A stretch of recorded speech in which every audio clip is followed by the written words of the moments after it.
নমস্কার, তোমরা কোথা থেকে বলছো বলো, তোমাদের নাম এবং পরিচয় বলো।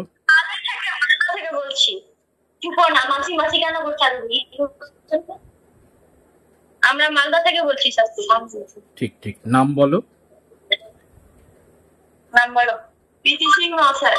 সরাসরি আজকে প্রীতি, মিতা এবং প্রীতির মেয়ে সরাসরি আমরা রয়েছি এবং আমরা অনলাইন কনসালটেন্সি করলাম মুর্শিদাবাদ এবং সরাসরি মালদার জায়গাকে কেন্দ্র করে।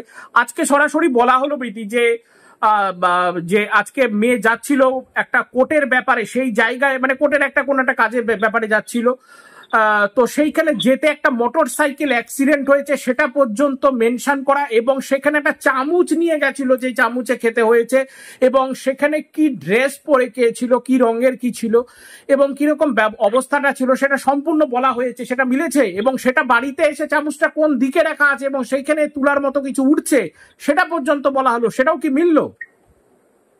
একদম মিলে গেছে, যা বলেছে তাই মিলে গেছে, যা আমাদের শাস্তি উপকার করছে তাই হয়ে গেছে। আর জানেন শাস্তি কি হয়েছে? আমার গরুটা ছিল বাচ্চা ছিল না, এটা শুনে কিন্তু অবাক কাণ্ড, কিন্তু আমি বলতে লজ্জা পাচ্ছিলাম। আমার বোন বলছিল না শাস্তি কাছে সব চুটকিতে কামালে কামাল আছে, তুই বলে দেখ।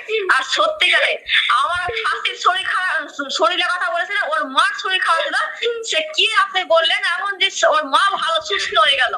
একদম একদম একদম।